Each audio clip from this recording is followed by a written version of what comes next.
देश भर में नारी शक्ति वंदन अधिनियम के साथ ही मध्य प्रदेश में विधानसभा परिसीमन लागू होना है, जहां इस अधिनियम और परिसीमन के लागू होते ही राजनीति में महिला आरक्षण में बढ़ोतरी होगी। साथ ही विधानसभा सीटों में इजाफा होगा, जिसका सीधा असर इंदौर पर देखने को मिलेगा। वहीं अब इसे लेकर सियासत शुरू हो गई है।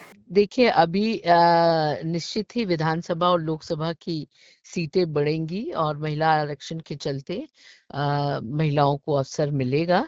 पर इंदौर मां अहिल्या की नगरी है और इंदौर ने तो हमेशा महिला नेतृत्व को ताकत दी है। ताई इतने साल हमारे यहाँ से सांसद रही हैं, तो मैं समझती हूँ कि आने वाले दिनों में और महिलाओं को मौका मिलेगा और सांसद भी बनेगी महिलाएं और विधायक भी ज्यादा बनेंगी। और राजीव जी का सपना पूरा होने को आ रहा है कि जब राजीव जी ने जो सालों पहले सपना देखा था महिलाओं को सशक्त करने का, कि जब तक महिलाएं राजनीति में नहीं आएंगी, जब तक हम राजनीति से गंदगी नहीं दूर कर सकते, करप्शन नहीं दूर कर सकते, क्रिमिनलाइजेशन नहीं दूर कर सकते, ये सोच के चलते राजीव जी ने इसकी शुरुआत करी थी। और आज मैं समझती हूँ कि आने वाले दिनों में ये जब लागू हो जाएगा, सीटें आरक्षित हो जाएंगी महिलाओं की, तो निश्चित ही महिलाएं सशक्त होंगी। बिल्कुल होगी, क्यों नहीं होगी। इंदौर की ही नहीं, मैं समझती हूँ पूरे देश की महिलाएं आगे बढ़ेंगी, सशक्त होंगी राजनीतिक रूप से। और कहीं ना कहीं राजनीति को ताकत मिलेगी महिलाओं के और सक्रिय होने से। और जैसे मैंने कहा, इंदौर में तो ताई को, जो कि महिला है, पूरा प्यार इंदौर की जनता ने दिया। इवन विधायक भी हमारे यहाँ से महिला उषा ठाकुर जी हैं। हम सब लड़ चुके हैं चुनाव समय समय पे।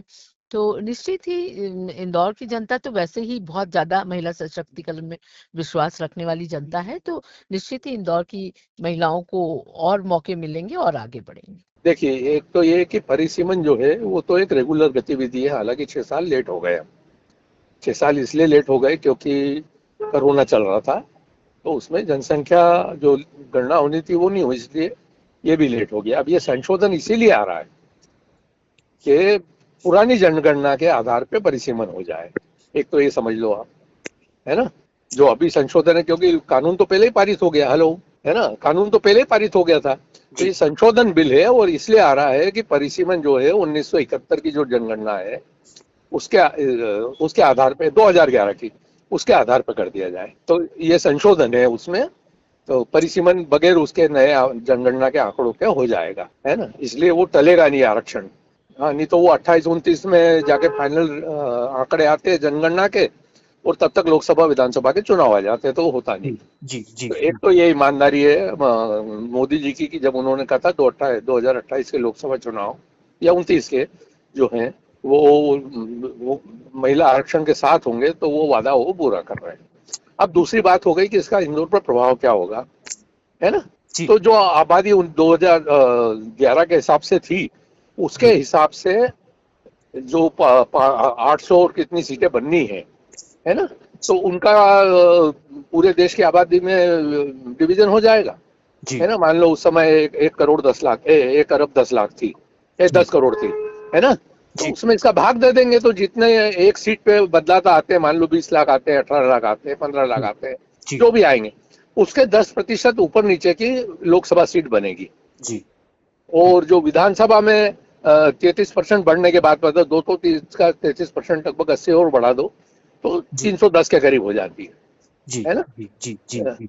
तो इसमें भी वो जो आबादी है उसमें इसका भाग दे देंगे। जो आएगी विधानसभा 2 लाख की आती है, 2.5 लाख की आती है ना, उस हिसाब से विधानसभाएं बन जाएगी। और जो इंदौर की आबादी 2011 के हिसाब से है ना, उसमें उतनी आबादी में वो जो मान लो 2.5 लाख है, तो 2.5 लाख का भाग दे देंगे, उतनी सीटें बन जाएगी है ना। उसमें उतनी आबादी में वो जो मान लो 2.5 लाख है, तो 2.5 लाख का भाग दे देंगे, उतनी सीटें बन जाएगी। नहीं, ये पहले इसकी चुनाव आयोग एक नोटिफिकेशन जारी करेगा, फिर एक दिल्ली की कमेटी बनेगी, उसमें सलाह देने के लिए पॉलिटिकल पार्टीज के लोग रहेंगे, और प्रदेश की कमेटी बनेगी, उसमें भी पॉलिटिकल पार्टीज के लोग भी सम्मिलित रहेंगे सलाह देने के लिए, है ना, एडवाइस देने के लिए। और इनसे सुझाव भी मांगे जाएंगे लिखित में जी। मतलब कोई व्यक्ति कोई पॉलिटिकल पार्टी का नहीं है, वो भी सुझाव दे पाएगा, मतलब आम नागरिक जी, वो भी लिखित में सुझाव दे सकेगा, कि विधानसभा ऐसे नहीं ऐसी बनना चाहिए। ये नक्शे में तो दिख रहा है कि ये जुड़ा हुआ है, पर बीच में तो बहुत लंबी पहाड़ी आती है साहब, जी है ना, या ऐसी नदी आती है जिसके ऊपर कोई पुल नहीं, क्रॉस नहीं कर सकता मतदाता। जी तो जी ऐसे ऐसे भी आपत्तियां आती है, आई है पिछले बार भी, ठीक है ना। तो जी। ये इसमें की आपत्तियां लगाएंगे तो उतनी बन जाएगी। तो अमूमन ऐसा माना जा रहा है कि इंदौर में जो 9 सीट है उसमें 33% से 3 तो बढ़ेगी, पर ये बनी थी 1971 की आबादी से। जी जो 9 सीटें बनी है ना, वो जी 71 की आबादी से बनी थी। तो 2011 में जितना वृद्धि हो गई है उसके हिसाब से फिर विधानसभा की सीटें भी और भी बढ़ेगी। मतलब 9 की 12 होगी, या 1 और 2 सीट और बढ़ सकती है। तो 13 भी हो सकती है, 14 भी हो सकती है। जी वो सिंपल है। इसको और इसमें लगेंगे अभी, मतलब विधानसभा चुनाव 28 में होने वाले, है ना। जी तो उसके पहले इसको करना है। इसलिए कुछ और जैसे ये संशोधन किया है कि साहब अभी नई जनगणना के आधार पे नहीं करेंगे, 2011 वाली कोई मान लेंगे। वैसे ही कोई प्रक्रिया में भी अगर कुछ आपत्ति के और इसके दिन कम करना पड़े, मान लो 1.5 महीना है आपत्ति लगाने का, वो 1 महीना भी कर सकते हैं, है ना, जी प्रकाशन के बाद। तो ऐसा करके ये विधानसभा चुनाव के पहले पूर्व कर लेंगे।